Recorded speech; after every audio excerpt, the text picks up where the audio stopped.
Coba di woro-woro di grup ada berapa orang sambil nunggu ya. Kita Ya. sambil Ibu woro-woro di grup besar sama yang di grup mapelnya gitu biar nanti tidak ada yang terlewat.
Ya, ini Bapak Ibu nanti saya berikan juga link-link untuk soal-soal UP PPGBK yang bisa Bapak Ibu pelajari dari video YouTube yang ada ya.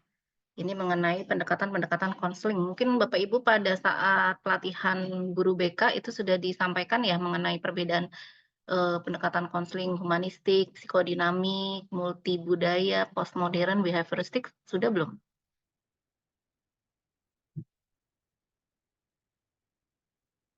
Halo? Suara saya terdengar jelas?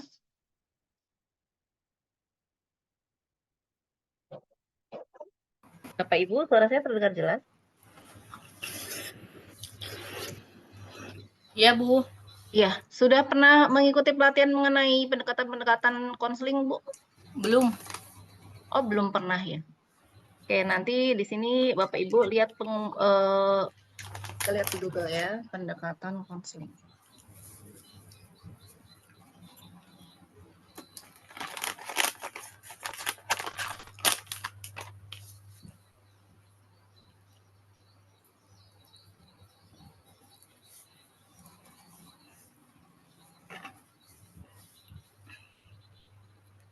Jadi kalau konseling itu banyak kan di teori-teori belajar ya, kemudian teori perkembangan peserta didik, teori mengenai cara konseling, teknik konseling gitu ya,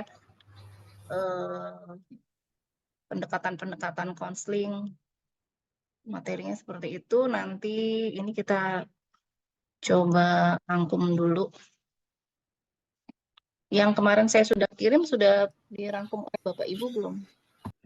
Atau dibaca? Apa itu bahan Bahan PGDK dari BK. yang bahan belajar? Iya. Modul bahan belajar bimbingan konseling. Baru sebagian dipelajari. Baru sebagian, nggak apa-apa Ibu.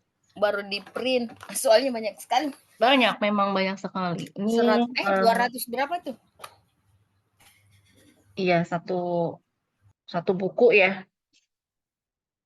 Di sini tentang teknik asesmen kebutuhan peserta didik ya. Kemudian cara menyusun program tahunan dan semester bimbingan dan konseling. Kemudian pengembangan media layanan bimbingan dan konseling.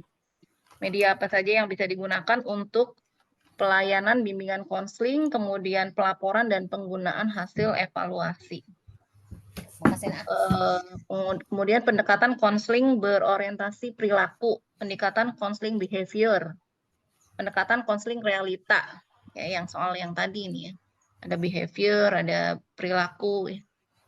Kalau ini juga ada materi-materinya mengenai perspektif filosofis keilmuan teori dan pendekatan konseling. Ya. Kita lihat materinya.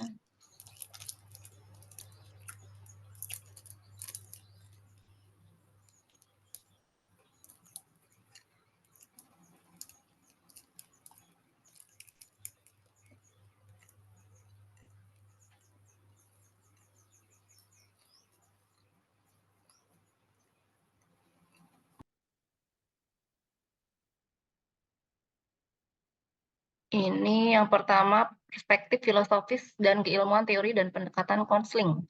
Apa pengertian dari konseling gitu ya, dari berbagai perspektif gitu. Di sini paradigma konseling salah satunya adalah membentangkan konsep yang menekankan keaktifan klien dan memberdayakan kekuatan budaya klien dalam proses konseling. Jadi dalam proses yang demikian, klien lebih cepat memperoleh kemajuan agar mereka lebih berani menghilangkan pertahanan dirinya dan lebih berani membuka diri, bahkan mulai berani menanyakan keberadaan dirinya. Jadi kita di sini perspektif-perspektifnya dari berbagai segi mengenai pengertian dari konseling itu apa. Kemudian yang paling penting ini pendekatan konseling, psikoanalis ditemukan oleh Freud ya. Di sini ada Sigmund Freud dari Cekoslovakia. Tahun 1856 lahir, kemudian menjadi profesor tahun 1902. Teori yang dikembangkan di sini istilahnya beragam ya, ada psikodinamik teori, psikodinamik terapi, psikodinamik, psikoanalitik, dinamik psikiatri, dinamik psikologi, di psikologi. Jadi bahasanya tuh bisa beraneka ragam ya. Letak keunggulan dari psikoanalisis ini adalah sangat efektif untuk menyembuhkan klien yang histeria. Histeria itu terlalu senang berlebih gitu ya. Cemas, kemudian obsesi neurosis. Apa Bu? Obsesi neurosis itu apa? Istilah untuk apa? Halo Bapak Ibu? Suara saya terdengar dengan jelas?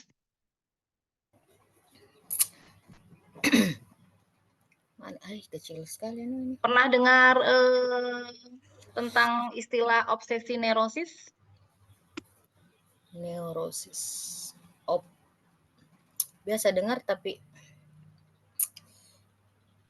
gimana itu, Dik? Neurosis obsesif ya. Itu adanya pikiran obsesif yang memicu perilaku kompulsif atau yang dapat mengarahkan orang pada tindakan yang tidak terlalu bermanfaat bagi diri mereka sendiri. Neurosis ini adalah gangguan psikologis yang biasanya tidak dapat dikaitkan dengan penyebab fisik. Biasanya salah satu sifat kepribadian.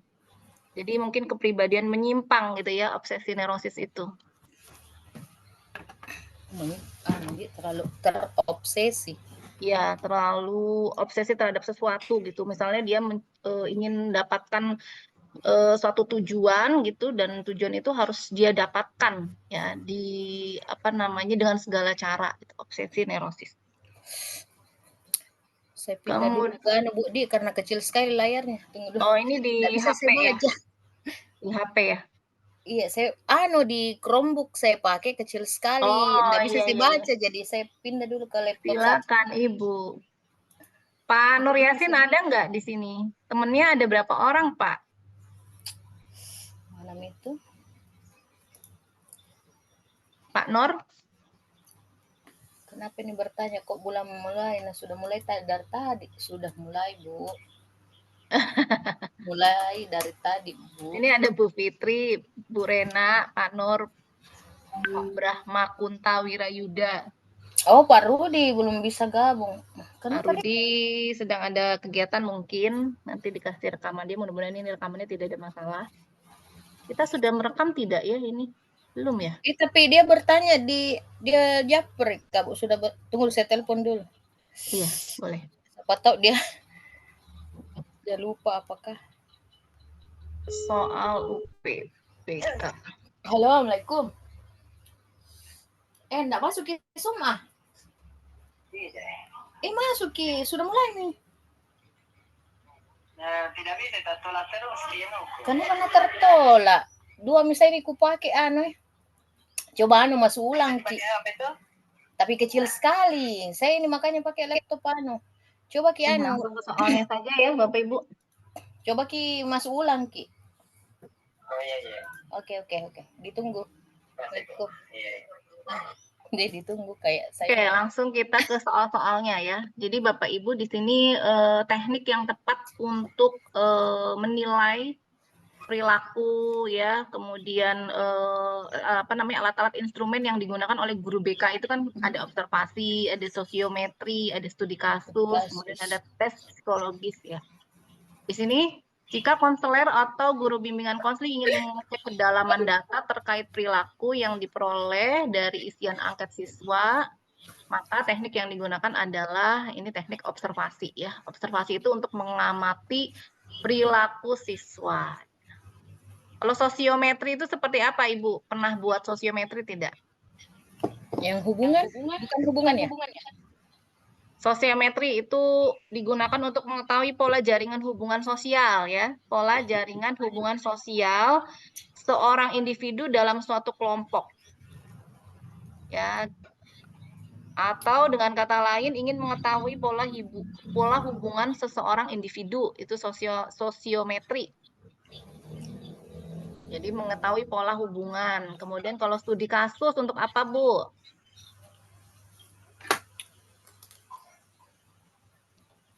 Studi kasus biasanya untuk menyelidiki suatu kasus lebih mendalam, detail, dan spesifik ya.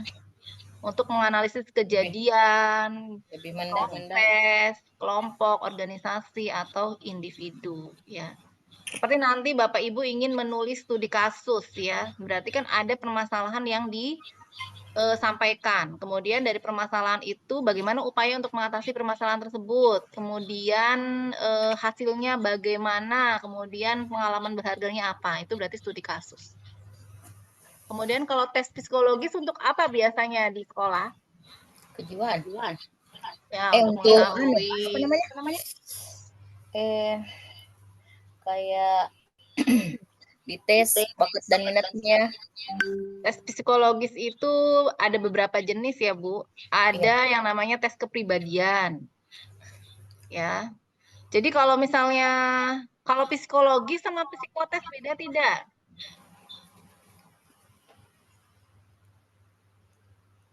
Kira-kira tes psikologi sama tes psikotes itu apakah beda atau sama?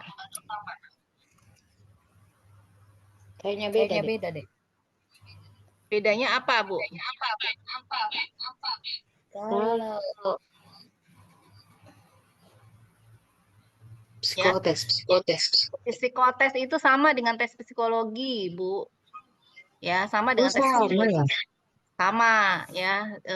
Jadi nama lainnya sering orang sebutnya psikotes gitu. Sebenarnya itu adalah tes untuk mengetahui aspek-aspek psikologis seseorang ya, baik itu aspek kepribadian, kemampuan kognitifnya, minatnya, keterampilan sosialnya, seperti itu ya. Sampai sini ada yang mau ditanyakan Bapak Ibu mengenai jenis-jenis instrumen atau jenis-jenis teknik yang digunakan oleh Bapak Ibu selaku guru bimbingan konseling?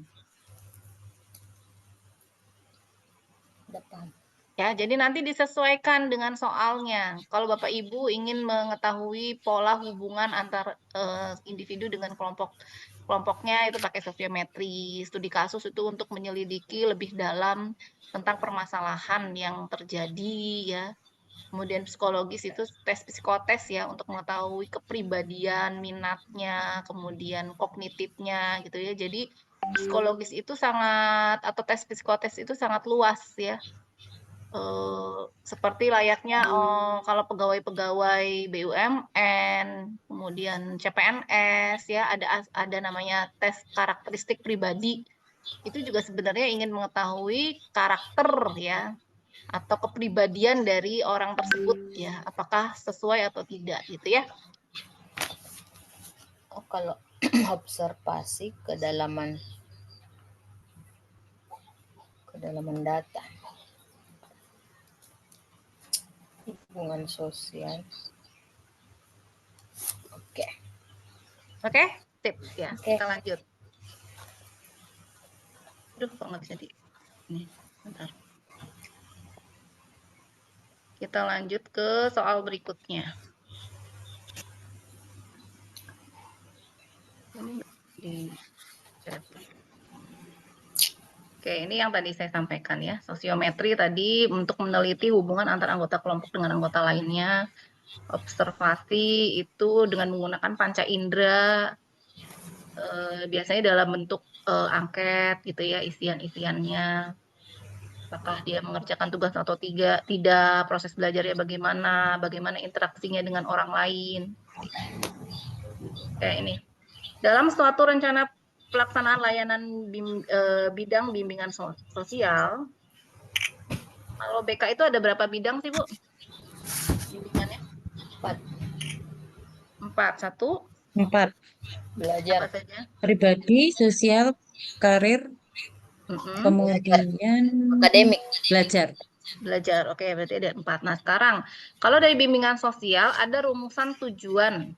Siswa mampu membedakan kata-kata yang harus disampaikan kepada orang yang lebih tua dan kepada teman sebaya. Tujuan ini sejalan dengan standar kompetensi kemandirian yang berisi perkembangan apa ya kan? Ini berarti dia harus bisa berkomunikasi bagaimana yang seharusnya dengan orang yang lebih tua, kemudian dengan teman sebaya ya. Ya, jawabannya perilaku etis ya. Ini ada kematangan emosi, perkembangan pribadi, kematangan intelektual. Biasanya kalau kematangan emosi itu jenis rumusan tujuannya seperti apa, Bu? Kalau kematangan emosi? Mengelola emosi. Mengelola emosi. Berarti dia bisa mengelola emosi diri gitu ya. Iya. Dia Kemudian mampu mengidentifikasi sumber-sumber stres mungkin. Nah, bisa. Kematangan emosi. Ada anak yang tidak bisa mengendalikan emosinya pada saat dia marah gitu kan. Berarti dari perkembangan peserta didiknya ada yang terganggu gitu di dalam hal penanganan emosionalnya gitu ya. Kalau perkembangan pribadi contohnya apa? Perkembangan. Tidak masuk di situ potensi diri, Bu. Potensi diri bisa, itu perkembangan diri. Kemudian apa lagi? Apa di?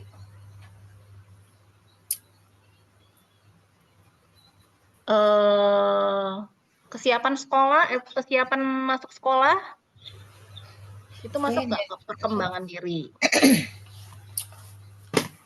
Siap menghadapi kalau mau masa transisinya mungkin. Ya, masa transisi dari anak-anak ke remaja ke dewasa Masuk gitu ya. Ya. Kematangan intelektual.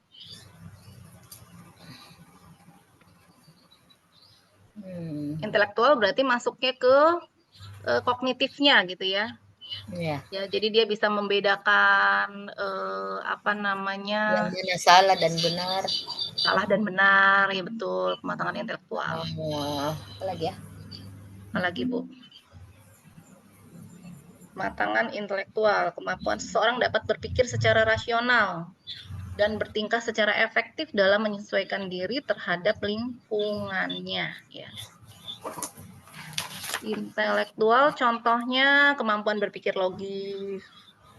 Ya, silakan dicatat. Kemampuan memecahkan masalah, kemampuan berpikir kritis, kemampuan beradaptasi, berpikir kreatif, kemampuan berbahasa. Itu semuanya masuk ke dalam kematangan intelektual. Ya, kita lanjutkan. Ini landasan-landasan perilaku etis yang tadi disampaikan. Internalisasi tujuan dari mulai awal pengenalan, kemudian akomodasi, dan juga tindakan. Pengenalan, misalnya pada jenjang SMP, dia harus dapat mengenal alasan perlunya mentaati aturan. Ya, itu di jenjang SMP. Jenjang SMA harus dapat mengenal keragaman sumber norma yang berlaku di masyarakat. Ini minimal yang akan dicapai atau minimal kompetensi yang dimiliki oleh siswa SMP dan SMA pada tahap pengenalan untuk landasan perilaku etis. Kemudian akomodasi, memahami, ya setelah mengenal mengapa perlu mentaati aturan, kemudian pada tahapan akomodasi memahami keragaman aturan atau patokan dalam berperilaku dalam konteks budaya. Bagaimana seorang anak-anak SMP itu bertindak atas pertimbangan diri terhadap norma yang berlaku. Ini tahapan-tahapan internalisasi tujuan dari mulai pengenalan, akomodasi, tindakan pada tiap jenjangnya. Jadi Bapak Ibu lihat saja di kata kerja operasionalnya. Ini kan di tahap pengenalan berarti mengenal gitu ya kata kerjanya. Kemudian akomodasi sudah memahami, ya, kemudian sudah dapat menghargai. Ditindakan, bertindak atas, kemudian kalau SMA berperilaku atas dasar keputusan yang mempertimbangkan aspek-aspek etis. Sudah dicatat, di screenshot boleh? Sudah dipoto. Oh iya, boleh. Sekarang kita lanjutkan. Tujuan khusus di bawah ini yang tepat untuk topik bimbingan klasikal meningkatkan kepercayaan diri. Jadi tujuan khususnya apa? Untuk Bapak Ibu pada saat melaksanakan bimbingan klasikal di kelas dengan tema atau dengan materi meningkatkan kepercayaan diri. Tujuan khusus, siswa dapat menjelaskan, siswa dapat mengidentifikasi, siswa dapat meningkatkan, siswa dapat mengaplikasikan strategi peningkatan kepercayaan diri. Apa bedanya tujuan khusus dan tujuan umum, Bu?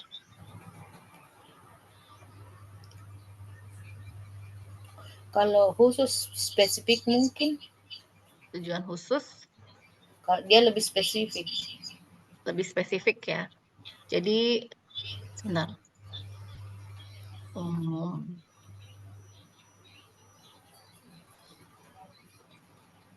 Tujuan khusus di bawah ini meningkatkan kepercayaan diri.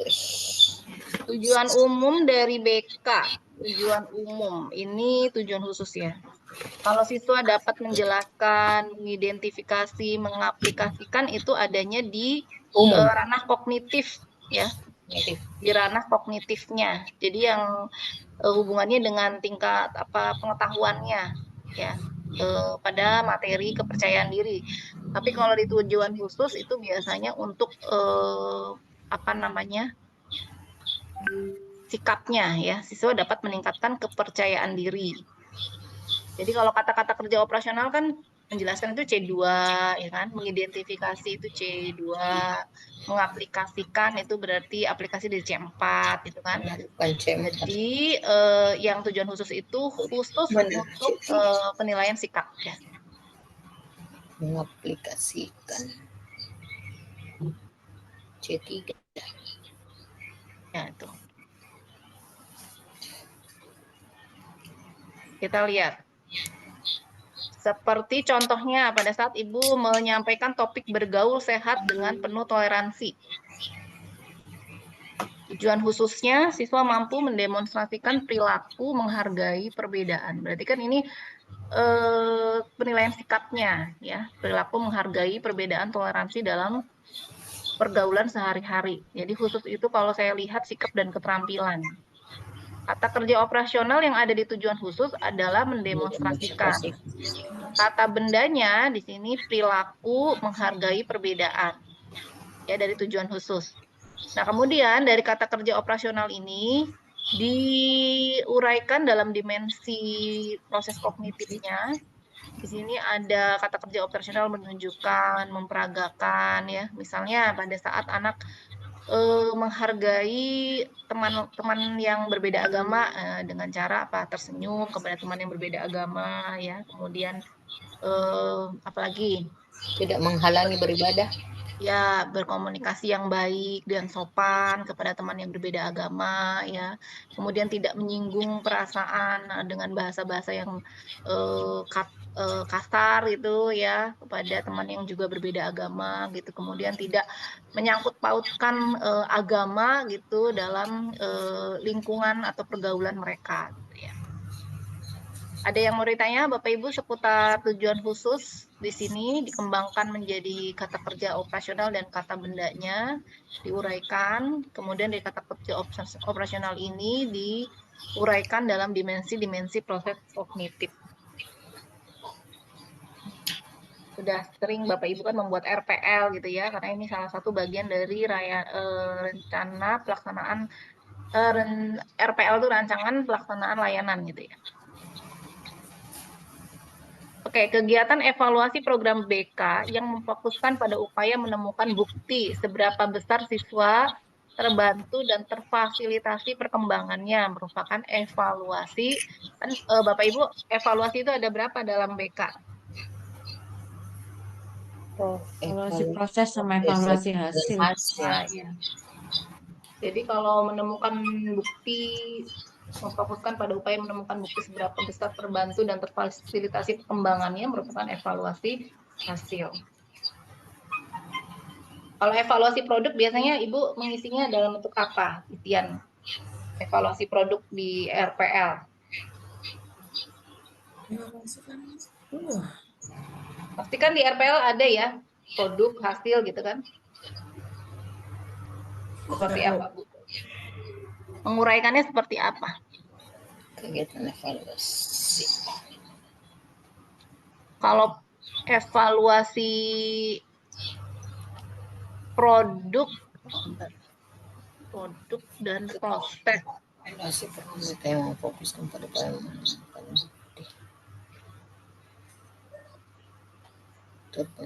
Kalau proses biasanya berupa umpan balik ya, tujuannya untuk memberikan umpan balik. Sejauh mana keefektifan pelayanan BK ditinjau dari prosesnya.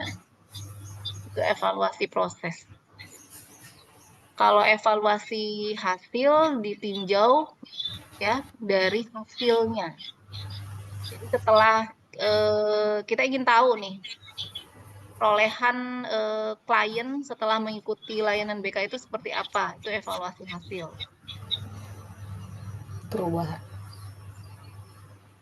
Evaluasi hasil dengan evaluasi produk itu apakah sama, Bu?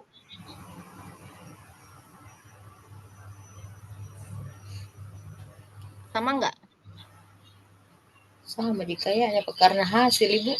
Produk sama hasil sama. Oke, sekarang kita lanjutkan. Ini tadi sudah ya jawabannya produk.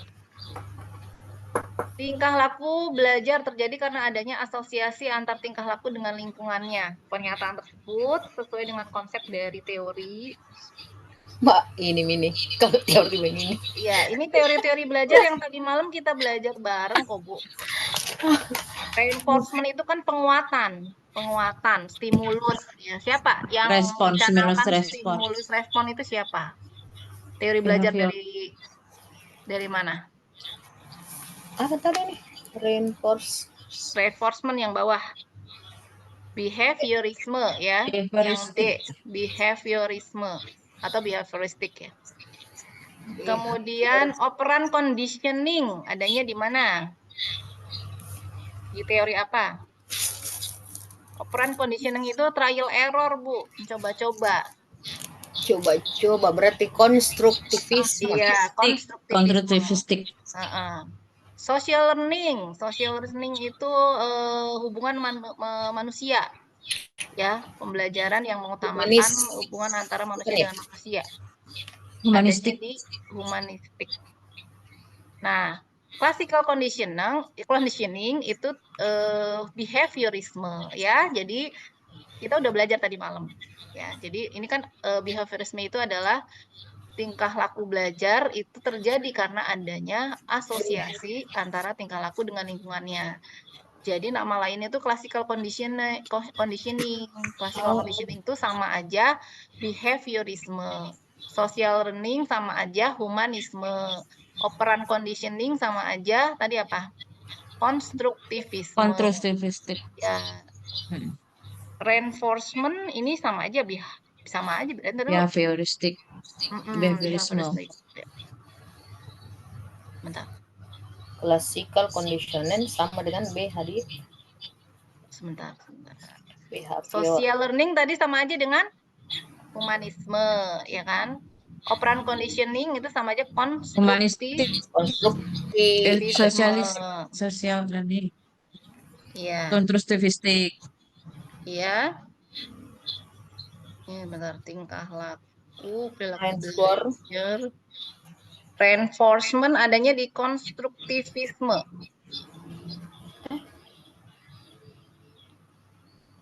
Bukan behavior. Behaviorisme. Behaviorisme. Berarti kalau tadi classical conditioning sebentar. Satunya apa, Bu? Kognitivisme itu perubahan perilaku. Classical conditioning itu adalah kognitivisme, betul. Kognitifisme. Iya, betul.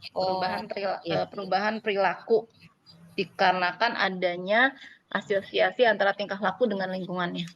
Kalau sibernetik, Bu, kayak bagaimana? Sibernetik itu ya pembelajaran dengan memanfaatkan IT, ya, media, teknologi informasi. Iya, pembelajaran jarak jauh seperti yang sekarang kita laksanakan itu berarti teori belajar sibernetik. Oke. Cyberisme. Ya. Sibernetik. Ini nama-nama tokohnya ya, Bapak Ibu. Classical conditioning itu ditemukan oleh Ivan Pavlov, ya kan? Di mana pembelajaran terjadi karena tadi asosiasi stimulus dari lingkungan dan bersifat alamiah.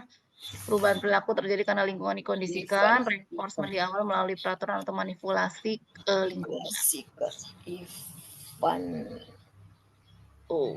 Ini operan conditioning, social learning. Ada lagi enggak?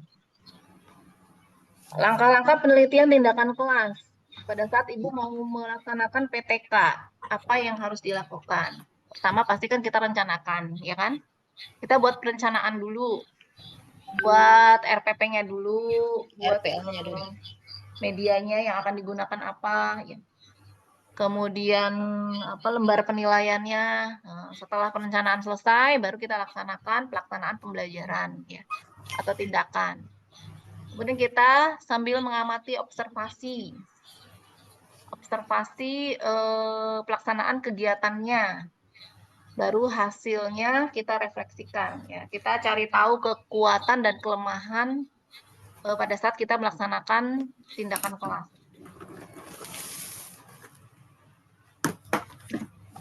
Salah satu perbedaan penelitian tindakan atau action research dengan penelitian eksperimen. Waktu Bapak Ibu S1 ya, waktu skripsi itu kan sering sekali ya kita laksanakan penelitian eksperimen.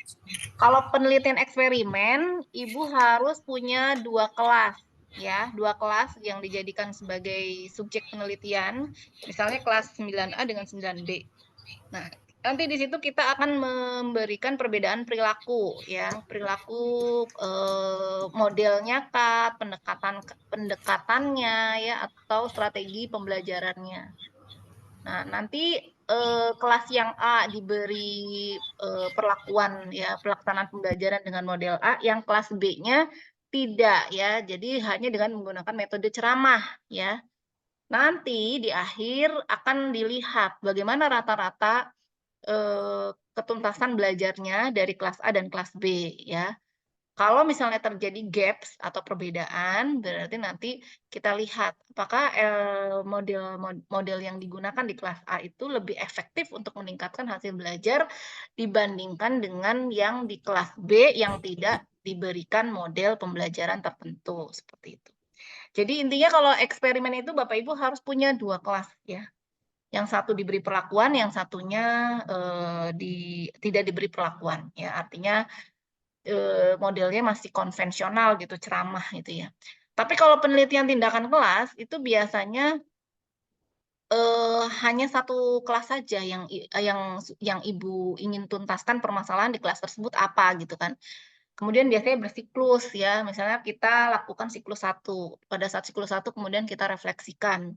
Dari hasil refleksi itu apakah sudah masalah yang kita akan tuntaskan, itu apakah sudah terselesaikan atau belum. Kalau belum ya kita laksanakan siklus kedua gitu kan.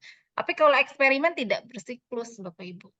Eksperimen itu hanya satu pelaksanaan pembelajaran saja, cuma memang membutuhkan 2 subjek penelitian, seperti itu. Ada yang mau ditanyakan? Perbedaan antara PTK dengan penilaian penelitian eksperimen.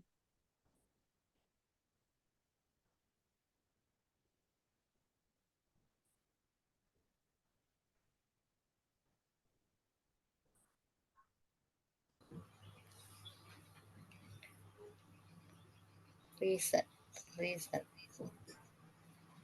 Pernah Bapak Ibu waktu S1 melaksanakan penelitian eksperimen? Dilupa Min. Berapa tahun yang lalu ya? Hampir nih berapa tahun ini kan angkatan 2. Kalau 2024 tahun Ibu. Iya. 2000 saya angkatan 2002. 2002 berarti 20 tahun yang 22 tahun yang lalu ya. Ya. Jadi ciri-cirinya yang pertama ya penelitian tindakan harus bersiklus ya. Eksperimen tidak. Kemudian penelitian tindakan hanya butuh satu kelas saja. Kalau eksperimen harus ada 2 kelas ya seperti itu. Tindakan satu kelas. Ya, tindakan satu kelas. Eksperimen 2 kelas. Ya. Oh, berarti kayak dibandingkan Ibu Di? Iya, kalau eksperimen itu memang membandingkan. Yang satu kita berikan pembelajaran model A misalnya. Yang satunya itu tidak diberikan model A, tapi model yang konvensional gitu. Ya, ceramah aja gitu. Jadi ada Berarti perbedaan nanti dibandingkan model. yang mana? Betul sekali, Bu. Okay. Yang mana yang lebih efektif gitu. Ya. Iya. Jadi kita lanjutkan. Nah, ini saya enggak lupa ini. Pada akhir-akhir ini berita tentang kecanduan game online pada remaja semakin banyak ditemukan. Untuk itu, maka guru BK ingin mengujikan metode tertentu untuk mengatasi masalah kecanduan game online. Maka penelitian yang tepat adalah berita tentang kecanduan game online pada remaja semakin banyak. Untuk itu, maka guru BK ingin mengujikan metode tertentu untuk mengatasi kecanduan game online. Nah, penelitian apa yang cocok? Apakah penelitian tindakan bimbingan konseling, eksperimen, terapan, atau pengembangan? Ya, kalau misalnya mau pakai penelitian eksperimen, berarti nanti Ibu gunakan 2 kelas. Yang satu kelas diberi metode tertentu oleh Ibu, ya, metode misalnya apa? Role playing kah, ya, simulasi gitu. Untuk mengatasi masalah kecanduan game online-nya. Kemudian yang kelas satunya tidak diberikan metode tertentu, ya. Nanti dibandingkan bagaimana keefektifan metode tersebut, apakah bisa mengatasi masalah kecanduan game online atau tidak, gitu kan. Kalau penelitian tindakan bimbingan dan konseling ada tidak jenis penelitian tindakan bimbingan dan konseling? Enggak ada. penelitian tindakan. PTK-nya bimbingan konseling. Ibu pernah buat penelitian tindakan kelas nggak? Bimbingan klastikal di kelas, tapi nanti dibuat laporan PTK-nya. Pernah tidak? Enggak pernah Kak saya. Nggak pernah, Bu. Nggak pernah ya. Iya, memang kalau mau buat penelitian tindakan itu perlu ekstra waktu ya, karena Bapak Ibu harus instrumennya lengkap, LKPD-nya lengkap ya. Sebenarnya yang kemarin Ibu laksanakan di UKIN ya, uji kinerja, itu Ibu buat PTK-nya loh, kan udah ada hasil pretest, ada hasil post-testnya, ada lembar observasinya ya. Penilaian sikapnya sudah ada, penilaian keterampilannya sudah ada, ya. Kemudian evaluasi hasil, evaluasi produknya dari anak tuh juga ada gitu. Tinggal dibuat laporan saja, Bu. Ya, itu sudah dapat 1 PTK Ibu tuh. Oh, Sudah dapat 1 PTK. Jadi itu sayang yang kalau misalnya itu yang kemarin dibilang PTK. gimana, Bu? Itu yang dibilang Siswanya nggak PTK. kopen nanti, Bu. Kenapa, Bu Erma? Siswanya nggak kopen, Bu, kalau bikin gitu. Oh, gitu. Iya. Ya memang kalau Lebih-lebih buat kita yang nggak PTK punya harus job. di luar jam ini, jam belajar ya, di luar jam Ibu ngajar gitu, di luar jam sekolah. Karena kan Ibu harus membuat laporan gitu kan. Jadi bentuknya Kan laporan permasalahan di penelitian sekolahan tindakan kami kan, kelas. Bu. Di Gimana, sekolahan Bu? kami itu siswanya sekitar 900-an lebih. 1000 Hmm. kurang sedikit. 30 rombel, BK-nya 1, Ibu. Oh, Bu Erma 1. Fighting-nya Kewalahan dong. sendirian, Masya Allah. Ya, nggak apa-apa, Bu. Nanti kalau dibutuhkan gitu, data-data kemarin waktu UKIN tuh jangan hilang. Iya, Bu, siap. Bisa Ibu gunakan untuk membuat laporan penelitian tindakan. Sayang sekali kalau tidak diteruskan gitu ya. Oke, dokumentasi sudah ada, ya semua sudah lengkap. Tinggal dibuat laporannya saja. Oke, kita lanjutkan.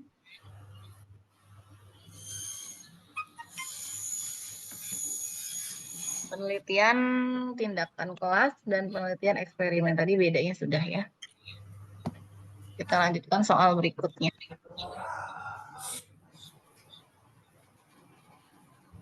Sebentar.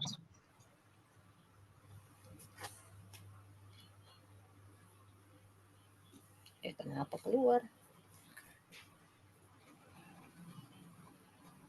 Ini memang BK ada cuma orang ya, Bu ya?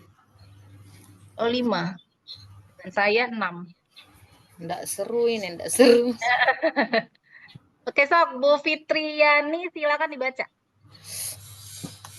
Penguatan reinforcement mempunyai peran penting dalam proses belajar, sekaligus sebagai upaya untuk mengkondisikan kepuasan individu.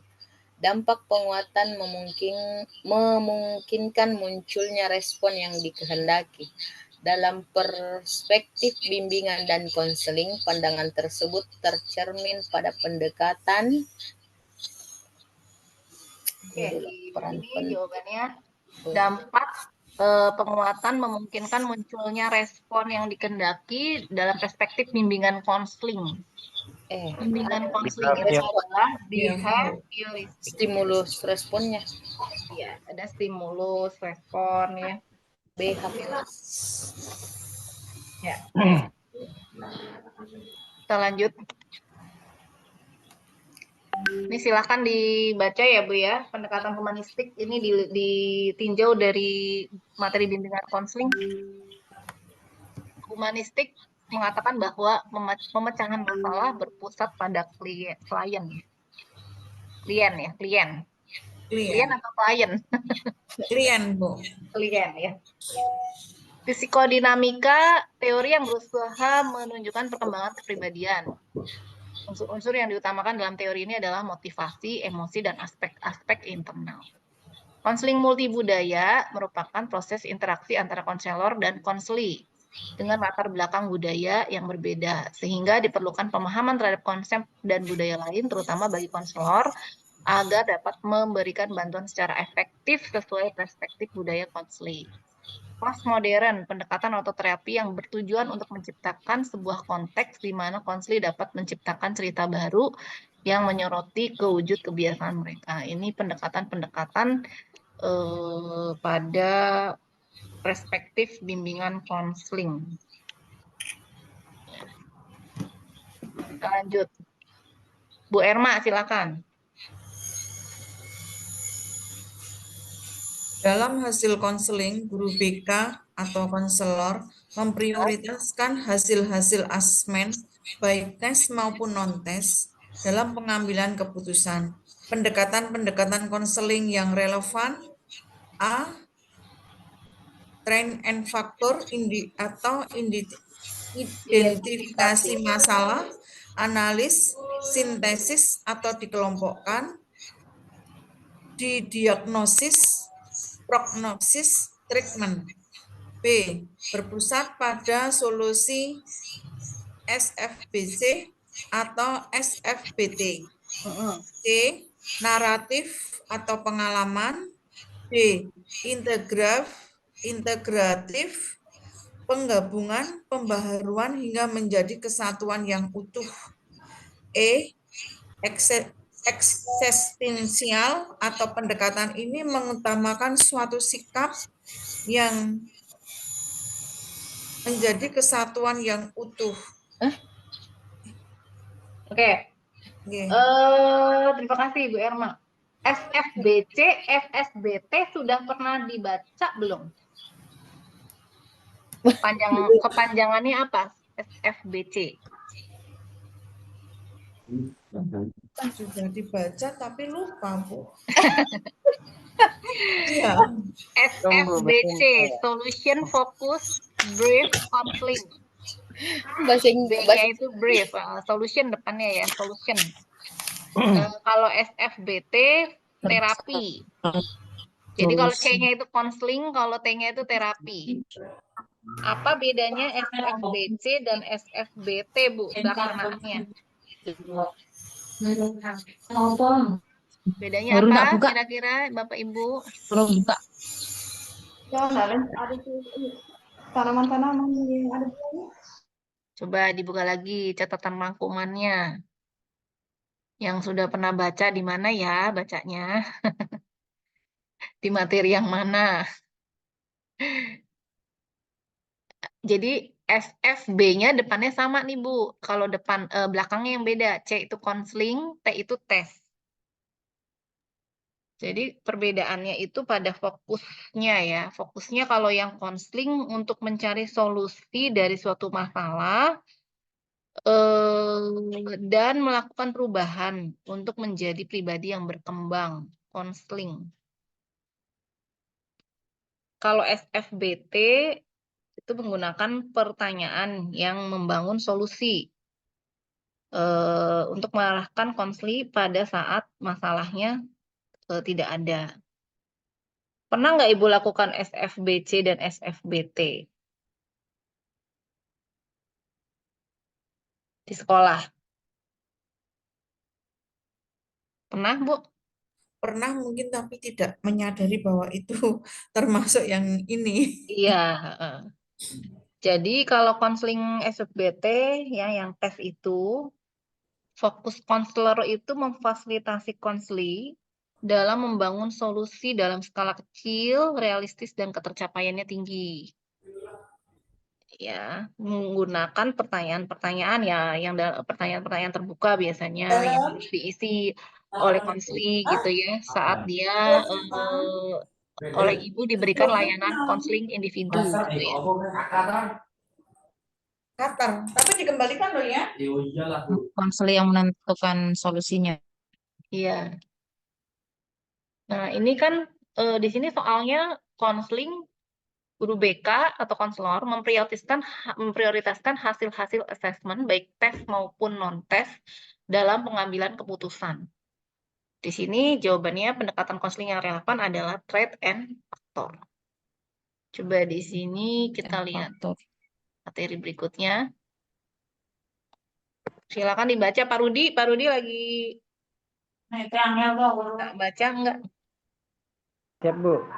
Pendekatan psikologis dalam kesehatan mental yang menganggap bahwa gangguan emosi dan perilaku individu dipicu oleh cara berpikir terhadap diri dan lingkungan, merupakan pandangan pendekatan dari teori A.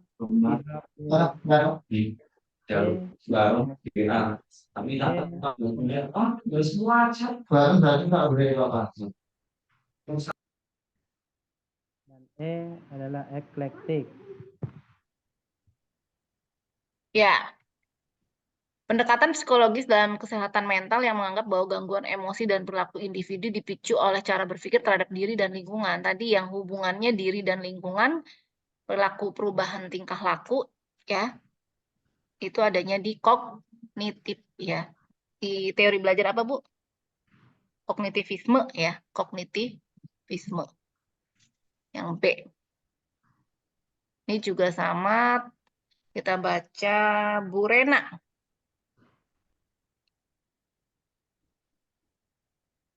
Guru BK di sebuah SMA sedang membantu seorang peserta didiknya yang mengalami putus cinta dengan pacarnya.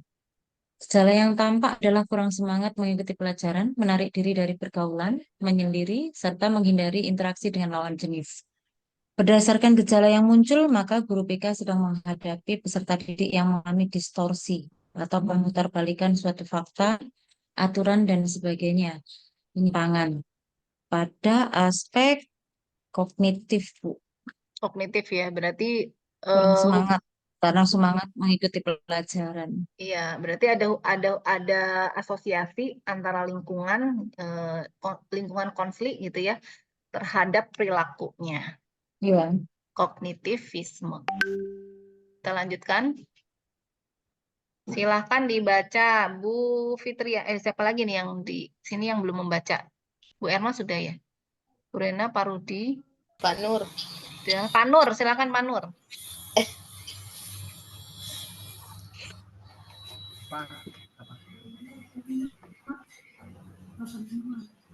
Pak Nur Yasin.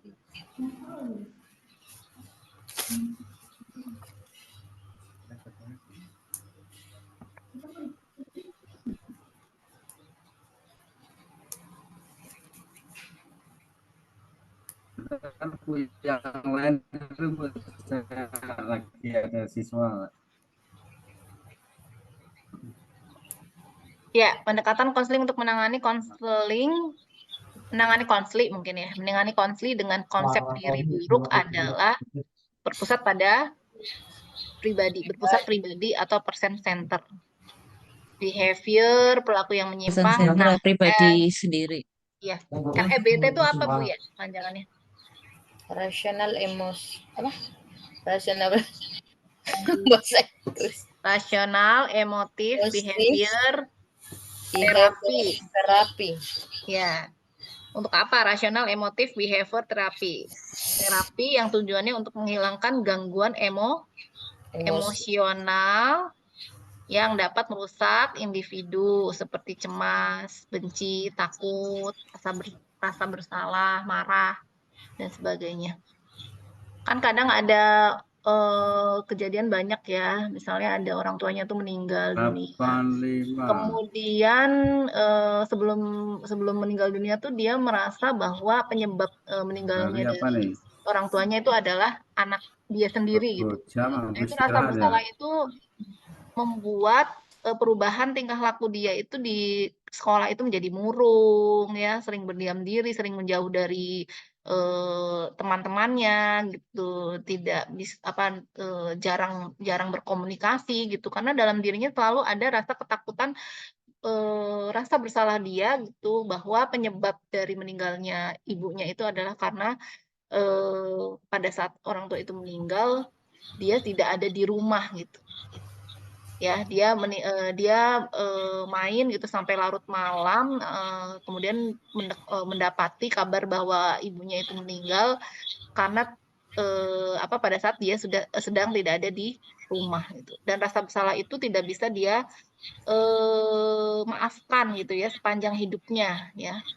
Ini bisa dengan menggunakan rasional emotif behavior therapy. Bapak Ibu pernah menangani konseling dengan konsep diri buruk nggak?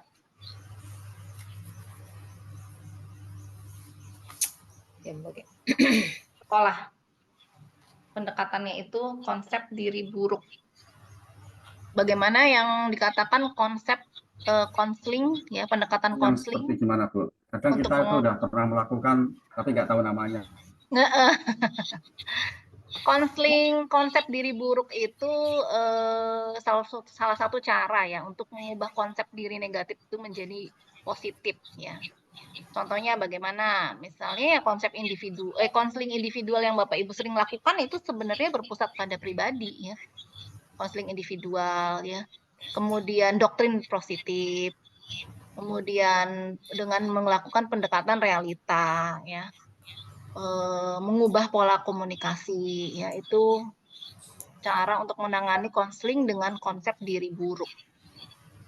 Ya Bapak Ibu sering lakukan ya, tapi tidak tahu namanya Tidak apa. tahu namanya. Iya. Iya. Banyak sudah dilakukan namanya enggak gitu apa. anunya. Tadi REBT apa? Rasional, Emosi, Emosional, B-nya behavior terapi. behavior terapi ya. Tadi ada lagi konsep ini yang tadi SFBC dengan SFBT. S-nya apa, Bu? Solusi. Solution ya. solution. Oke, SFB-nya sama, C-nya belakangnya Proses. konseling, T-nya terapi. Nah, kita lanjutkan. Nah, ini. Nah, seorang peserta didik pertama kali menstruasi. Siswa tersebut tuh takut darah, fobi terhadap Fobi. darah. Konseling yang tepat adalah konseling berpusat pribadi, konseling behavior, konseling realita, atau konseling rep. Yang ya, konseling rep itu apa tadi? Rasional, emosi, Rasional, behavior terapi. terapi. REBT ya. Tadi apa lagi? Kurangi saat cemas. Ya, Takut. ya. Seorang guru BK mengaku saat menguasai pendekatan konseling realita baik untuk konseling individual maupun kelompok. Spesifik yang harus dikuasai, maksudnya pada saat guru BK ini ingin melakukan pendekatan konseling realita, yang harus dikuasai apa? Nah, ini kan banyak bahasa-bahasa mengenai psikologi ya, disputing irrational belief, menyusun planning, miracle equation, unfinished business, restructuring negatif. Iya, banyak kan ya diadapt dari luar negeri ya. Kurang menilai Pak Rudi. Dikuasai tadi menyusun planning ya, rencana. Bapak Ibu sudah pernah ikut pretest PPG-nya belum sih? Sudah, Bu. Sudah. Soal-soalnya seperti ini. Pak Nur Yasin ada temennya yang mau ikut Tahun belajar. 2015 ya. Nah, tadi kan keluar counseling trait and factor. Apa tadi counseling trait and factor?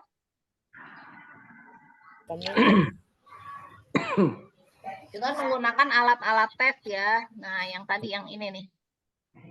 Jadi soal-soalnya tuh selalu berkaitan antara satu soal dengan soal lain. Nah, ini nih. Memprioritaskan hasil asesmen baik tes maupun non-tes dalam pengambilan keputusan.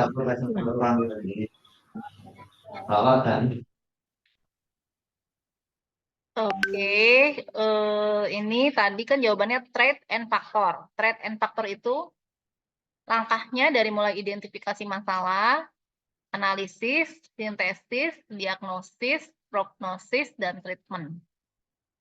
Jadi memanfaatkan hasil asesmen dalam pengambilan keputusan. Ini nyambung sama soal yang ini. Ya, tadi. Nah, ini. Pelaksanaan konseling dengan mengikuti model konseling trait and factor yang tepat adalah meminimalkan penggunaan alat tes, kecuali konseling mengendaki. Menggunakan alat tes sebagai metode utama dalam konseling. Alat tes digunakan sesuai konteks problem.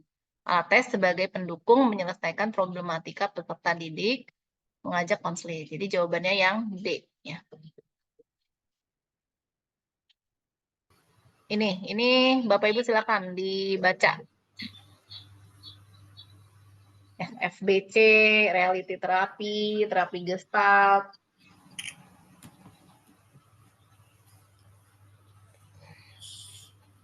singkat dan fokusnya pada solusi pada masalah dalam pendekatan situasi pendekatan kekuatan diri klien stres terapi sekarang terapis berfungsi sebagai guru dan model serta mengkonfrontasi dengan cara-cara yang bisa membantu klien menghadapi kenyataan dirinya sendiri. Terapi gestalt extension hair and now terarah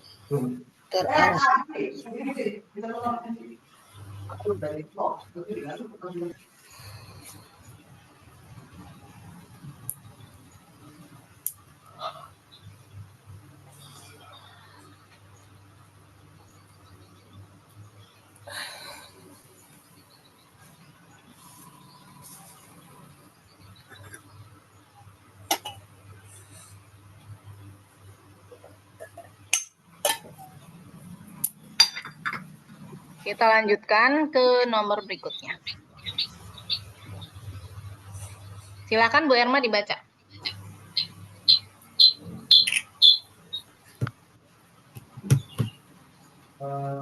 Masih di mute, Bu, belum dibuka. Nggak kedengeran suaranya. Ya, seorang siswa kelas 11 SMA disebut saja Andi masih menyimpan rasa kecewa, jengkel, marah, dan dendam pada temannya yang bernama Randi sewaktu masih kelas 10. Sehingga Andi bersumpah tidak akan memaafkan Randi karena kesalahan yang telah diperbuatnya. Berdasarkan deskripsi tersebut, maka pendekatan konseling yang relevan adalah Tadi terapi gestalt itu apa ya, Bu? Terapi perpaduan antara eksistensial humanistik dan fenomenologi sehingga memfokuskan diri pada pengalaman klien here and now dan memadukannya. Oh ya, ada kepribadian yang didapatkan oleh klien gitu ya, klien apa tadi, konseling gitu, dari masa lalunya ya, itu terapi gestalt. Nah ini kan dia dendam waktu kelas 10 ya, berarti kan ada kejadian yang membuat dia menyimpan rasa kecewa, jengkel, marah itu karena kejadian di masa lalu yang tidak dapat dimaafkan oleh Randi. Maka konseling yang harus dilakukan yaitu dengan menggunakan terapi gestalt. Ya. Kasih situ aja nih. Nomor 12. Kamu mau daftar nggak, Ahem? Bu Fitriani. dampak penguatan memungkinkan munculnya respon yang dikehendaki. Pendekatan Respon? behavioris Stimulus respon. Stimulus respon ya? ya. Gampang ini ya. Pak Nur Yasin lagi. Oh ini sudah tadi, sebentar. Ya, silakan Pak. Ya, Bu. Penguatan mempunyai peran penting dalam proses belajar sekaligus sebagai upaya untuk mengkondisikan kepuasan individu. Dampak penguatan memungkinkan munculnya respon yang dikehendaki. Dalam perspektif BK, pandangan tersebut tercermin pada pendekatan. Iya, ini ada stimulus respon lagi ya. Stimulus respon berarti behavioristik. Ya, behavioristik. Cara pikir terhadap diri dan lingkungan. Ya, pokoknya kalau ada lingkungan, asosiasi antara diri dan lingkungan itu berarti kognitif. 11, Bu Rena.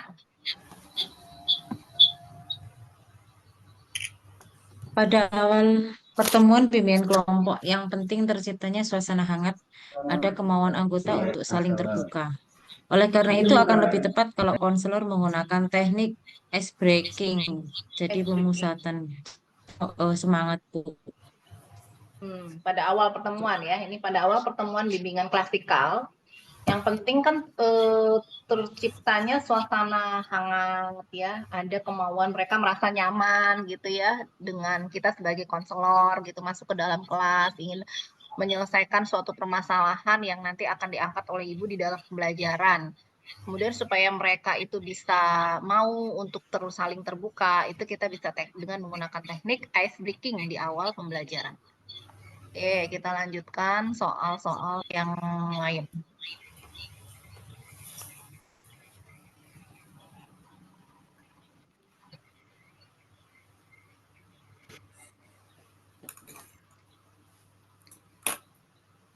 Nah, ini.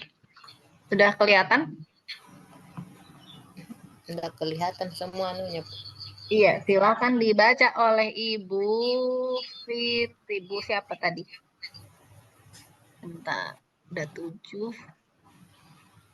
Purena, Bu Erma sudah, Purena, Bu Fitriani. Bu Fitriani ada 2 ya? Kawannya ya? Iya, pindah ke pindah satu karena yang satunya dari pantas. suara. Ya, nggak apa-apa. Silakan Bu Fitri dibaca. Untuk membantu mempertajam kemampuan berempati, Oh, teknik belum verbal buka dalam syuting sekarang. ya. Lanjut, Bu. Untuk membantu mempertajam kemampuan berempati, teknik verbal dalam komunikasi antar pribadi guru BK dan konselis atau peserta didik yang sangat menunjang adalah Reflection. Apa reflection nama lainnya dalam bahasa sehari-hari itu? Memantul ya. Jadi teknik verbal pada saat komunikasi antara guru dan konselor itu dibagi menjadi berapa jenis? Coba kita lihat. Teknik verbal ya.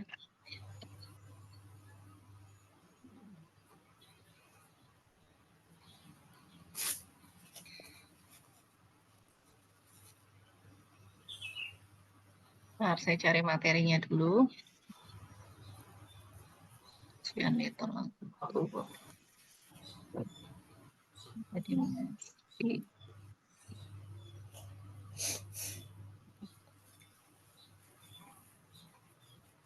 sini ada jenis-jenisnya klarifikasi ya. Clarification itu klarifikasi. Kalau Ibu mau mengklarifikasi sesuatu itu ingin apa sih tujuannya?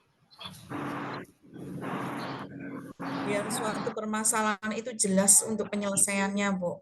Ya, ingin mencari penyebab utamanya gitu kan, penyebab utamanya. Iya. Klarifikasi. Probing itu apa? Bahasa Indonesianya probing itu apa? Clarification. Probing.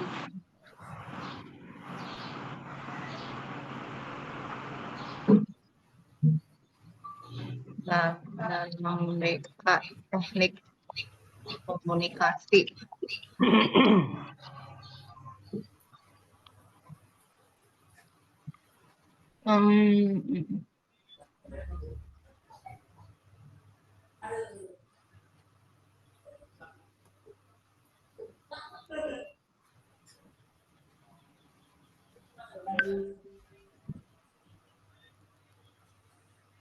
Kan ini ya. Oke, probing. Bahasa Indonesianya apa, Bapak Ibu?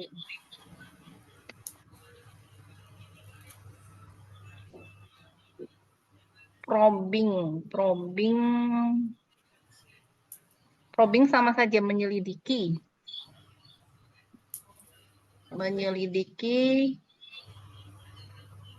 Kalau menyelidiki dengan klarifikasi beda enggak? Beda, Bu. Ya, beda ya, betul. Beda.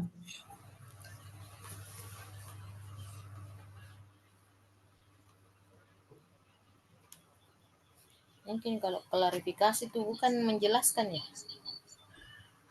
Menjelaskan, iya betul. Kalau menyelidiki berarti seperti penyelidikan aja. Gitu ya. Ya, detektif itu menyelidiki. Ya. Polisi sebagai penyidik itu menyelidiki, ya kan? Kalau kita sebagai konselor Mengklarifikasi. Bahasanya pada saat mau menyelidiki, misalnya gini, ada di kelas tertentu itu seringkali terjadi banyak kejadian hilang uang pada saat jam istirahat gitu ya, atau jam pulang gitu. Nah, dari wali kelas itu mungkin sudah berbagai metode ya, berbagai strategi yang digunakan untuk mencari siapa yang menjadi pelaku dalam permasalahan tersebut gitu. Kemudian ada kecurigaan terhadap beberapa siswa yang dicurigai sebagai pelakunya gitu. Tapi karena kita kan ada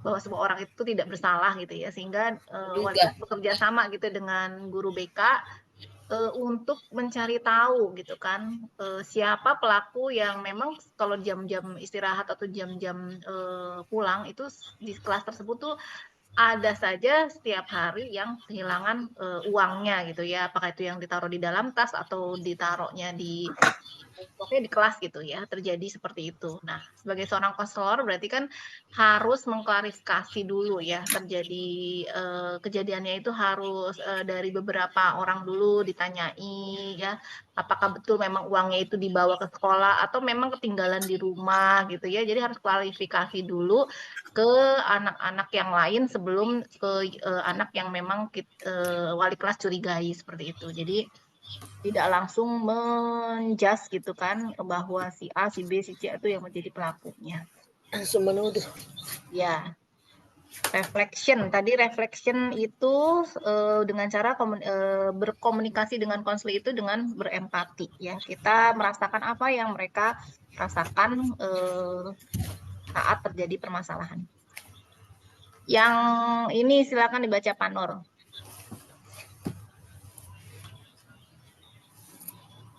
Ya, yang paling membedakan pelayanan bimbingan dan konseling di SMA dan SMK terletak pada sasaran dan tujuan bimbingan karir, Bu ya, Iya. sama mengarah ke kerjaannya. Ya, kalau SMA biasanya ke masuk negeri ya. perguruan tinggi ya. Perguruan tinggi ya. Kalau SMK itu sudah langsung ke lapangan pekerjaan gitu ya. Tapi sekarang tidak memungkinkan siswa SMK juga bisa lanjut ke perguruan tinggi ya, ke vokasi-vokasi ya. Ya, Jadi betul Ibu.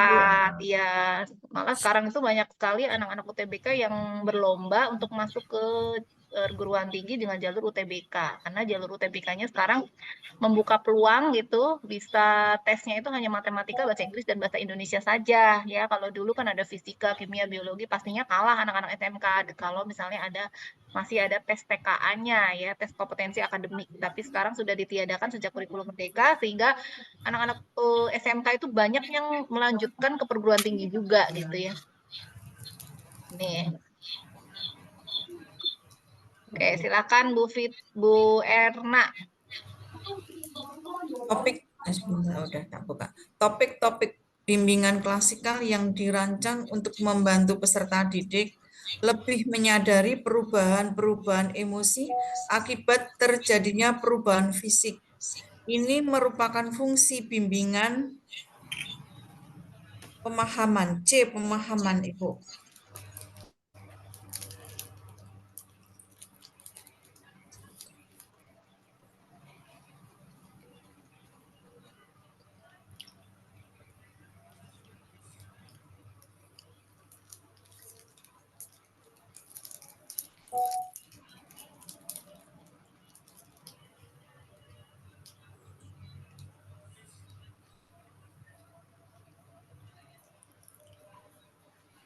Jawabannya C, Bu, pemahaman.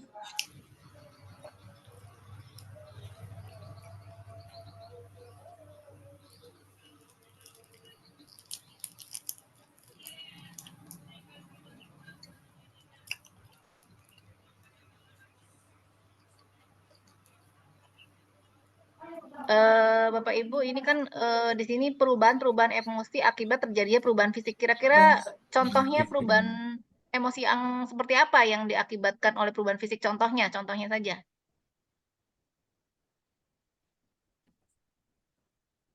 Contohnya apa, Bu? Terjadinya. Misalnya anak itu jatuh dari motor, kemudian mukanya kena aspal gitu ya, sehingga wajahnya tuh jadi apa ya, banyak korengnya gitu kan.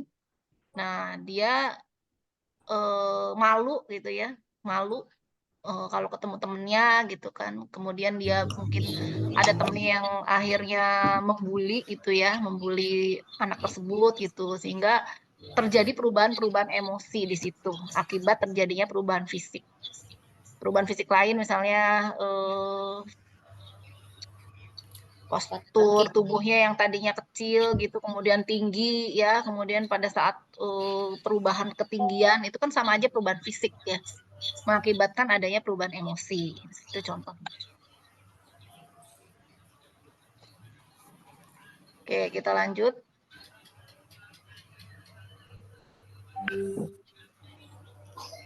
Bu, siapa ini Bu? Bentar Bu. Saya cek Bu. Bu Erma lagi, silakan Bu. Iya. Jika ditemukan kondisi di mana sebagian besar tujuan bimbingan dan konseling tidak tercapai dan banyak program yang tidak terrealisasi dengan efisien, maka laporan hasil evaluasi yang tepat adalah A. Kualitas maupun kuantitas program tidak mencukupi untuk mencapai tujuan. B. Tujuan bimbingan dan konseling tidak masuk akal. C. Harus menambah jumlah guru bimbingan dan konseling di sekolah. D. Kurangi sedemikian rupa jumlah tujuan bimbingan dan konseling.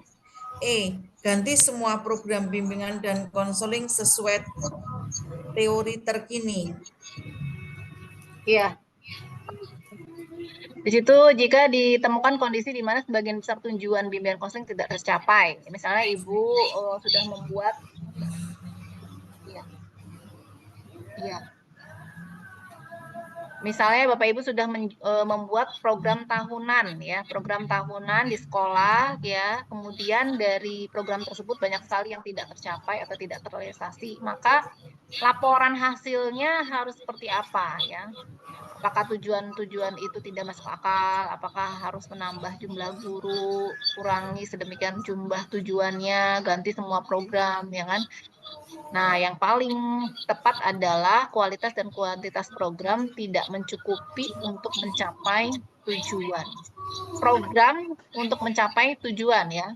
Jadi misalnya Bapak Ibu membuat tujuannya itu tujuan layanan itu apa? Misalnya kedisiplinan ya tujuannya. Peserta didik terbiasa masuk ke sekolah tepat waktu ya, mengurangi jumlah siswa yang terlambat gitu kan.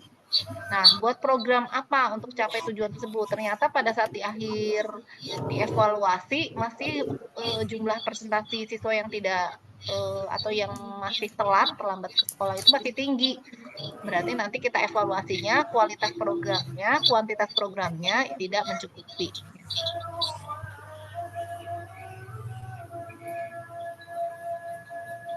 Ya, silakan dibaca. Bu Fitriani. Program penanganan konseling individual konseli yang juga melibatkan orang tua konseli sangat tepat diprogramkan dalam pelayanan responsif. A. Kolaborasi dengan orang tua. B. Kolaborasi dengan guru. C. Referral dari guru. D. Konseling individual. E. Kolaborasi dengan psikolog. A. Ya. Ini kan jelas ya, konseling individual konseli yang melibatkan orang tua konseli. Berarti kan harus berkolaborasi dengan orang tua. Ya, betul. Silakan.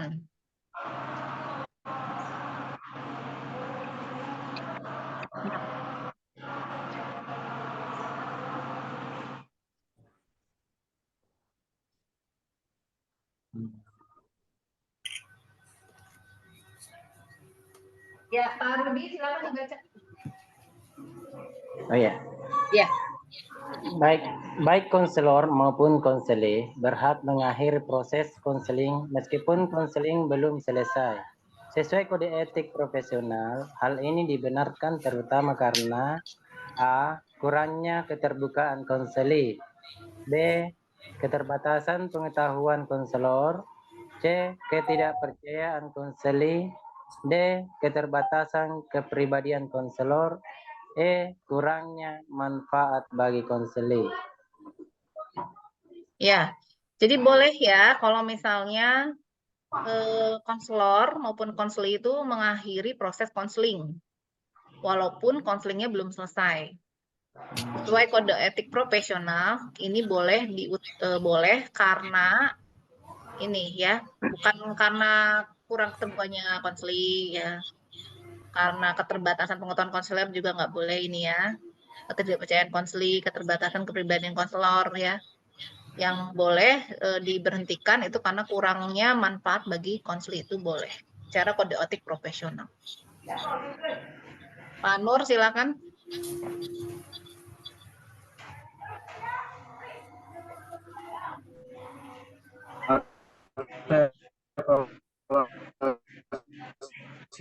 Proses yang pertama dilihat adalah rumusan tujuan evaluasi. Kriteria rumusan tujuan yang baik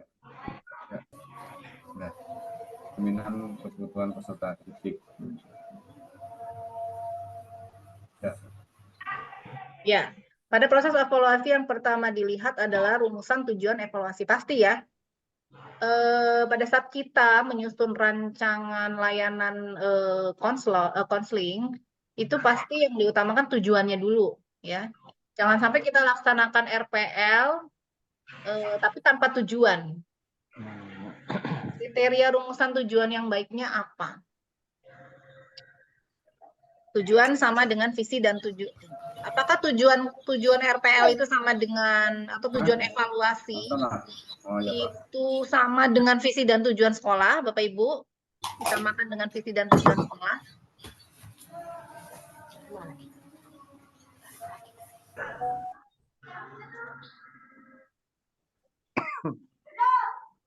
Apakah Bapak Ibu menyusun tujuan evaluasi proses itu disesuaikan dengan visi dan tujuan sekolah, betul?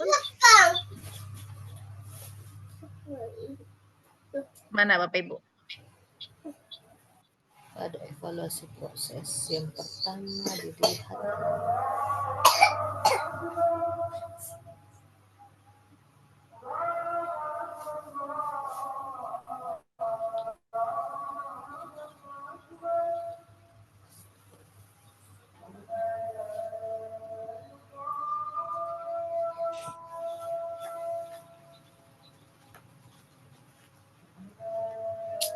Ya, berarti visi dan tujuan sekolah itu tidak ada hubungannya pada saat Bapak Ibu menyusun tujuan evaluasi prosesnya, ya kan? Tujuan evaluasi proses biasanya dari CP-nya dulu apa, ya kan?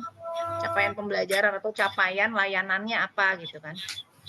Tujuan apakah harus dirumuskan secara sederhana? Tidak ya. Tujuan diajukan kepada kepala sekolah? Tidak juga ya. Nah, ini. Tujuan itu adalah cerminan kebutuhan peserta didik ya. Jadi yang D. Kita lanjutkan. Ini saya selesai sampai jam 11 ya Bu ya. Kita lanjutkan lagi besok. Ini file yang sudah dibaca, yang sudah tadi dibahas nanti akan dikirimkan ke grup.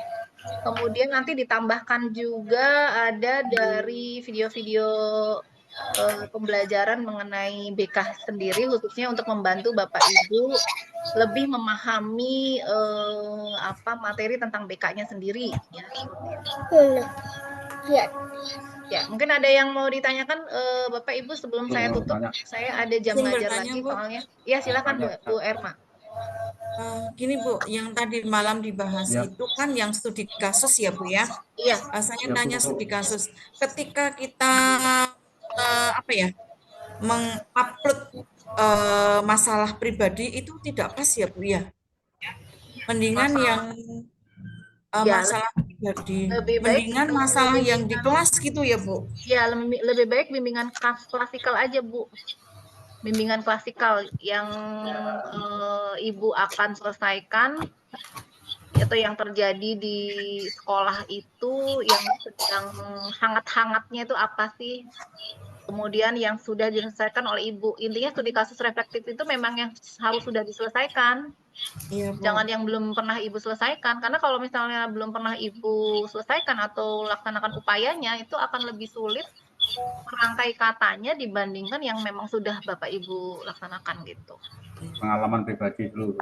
Ya, Iya. betul. Harus pengalaman Bapak Ibu selama menjadi guru BK, menemui masalah apa. Boleh di semester ini atau boleh yang di semester kemarin juga boleh. Atau di 2 tahun yang lalu juga boleh gitu. Karena Tawuran, Bu. ya tawuran itu benar-benar masalah besar itu ya. Iya, Jadi Bu. boleh Bu, silakan. Nanti mulai dari sekarang Ibu susun aja kerangkanya ya. Jadi permasalahannya tawuran ya, kemudian identifikasi permasalahan tersebut, misalnya berapa kali anak-anak kelas berapa yang terlibat di dalam tawuran ya, dijelaskan di situ. Kemudian kondisi yang real dan kondisi yang diharapkan seperti apa ya. Kemudian solusi dari Ibu untuk mengatasi masalah tawuran tersebut dengan melaksanakan bimbingan klasikal. Pertama mungkin mengidentifikasi dulu penyebab-penyebab anak-anak yang ikut tawuran itu apa. Kan seperti itu ya, harus diidentifikasi penyebabnya dulu. Baru nanti Ibu membuat rancangan layanan bimbingan klasikalnya. Seperti itu Bu, metodenya apa yang digunakan, pendekatannya apa, modelnya apa dalam melaksanakan layanan klasikalnya. Tapi kalau di tempat kami tawuran itu langanu Ibu, ada diadakan pendekatan juga, tapi pada akhirnya nanti endingnya itu keluar Bu. Keluar tuh maksudnya harus ada kerjasama dengan pihak luar seperti itu. Keluar dari Iya, dikeluarkan dari sekolahan Oh, bahasa. dikeluarkan. Bahasanya itu Kembalikan orang tua menarik kembali Bu. Ya, kembalikan orang tua. Dikembalikan ke orang tua. Ya, ya mungkin itu di hasilnya mungkin Bu. Jadi di bagian hasil setelah diupayakan mungkin sudah berkali-kali gitu kan dilaksanakan pelayanan bimbingan dengan metode itu, ternyata ada anak-anak yang memang memahami bahwa tawuran itu merupakan perbuatan yang tidak terpuji gitu, tapi ada 1 orang. Nah, dari 1 orang ini tindakannya adalah kami misalnya memanggil orang tua ke sekolah ya, misalnya beberapa kali, tapi masih belum ada kerjasama misalnya, atau dari pihak orang tua juga sudah memaksimalkan kepada anaknya, tapi anaknya masih belum ada perubahan tingkah laku, masih memprovokatori teman-teman yang itu, sehingga orang tua berinisiatif gitu. Jadi jangan kita yang mendorong orang tua untuk menarik kembali anaknya dari sekolah gitu. Tetap salah Bu kalau sekolah mengeluarkan gitu ya. Tetap salah ya. Jadi artinya Tapi ini di lapangan memang kayak gitu. ya memang di lapangan kayak gitu, tapi tetap secara Rasanya yang beda. kan itu tugas dan tanggung jawab kita Bu, mau nggak mau anak jahat apapun gitu dengan perbuatan itu, kita tidak boleh mengeluarkan anak itu dari sekolah karena wajib belajar sekarang kan sudah tidak 12 tahun lagi ya.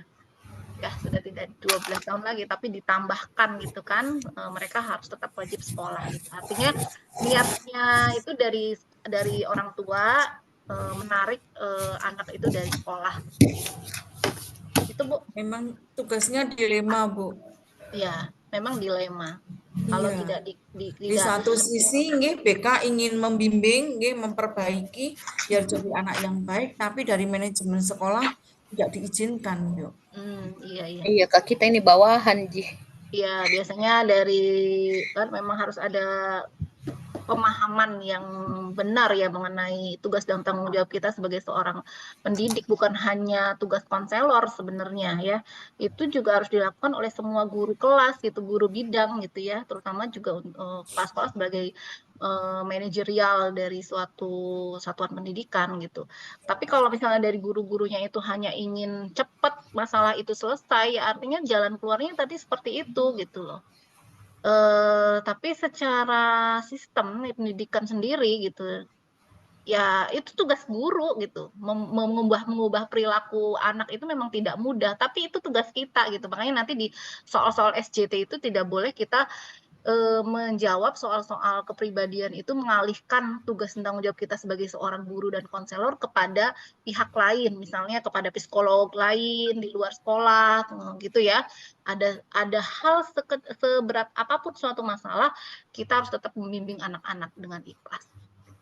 Oke, siap Ibu. Ya, Terima jadi kasih itu Ibu. yang harus disampaikan di studi nanti. Buat saja kerangkanya Bapak Ibu buat dalam waktu 30 menit itu kira-kira cukup nggak waktunya sampai ke pertanyaan yang keempat gitu ya. Ya, oke Ibu. Terima Maksimalkan kasih dengan Ibu. baik, ya. Nah, studi kasus ini nanti akan membantu nilai Bapak Ibu pada saat penyelesaian PCK dan SJT ya. Jangan salah, PCK itu tidak mudah.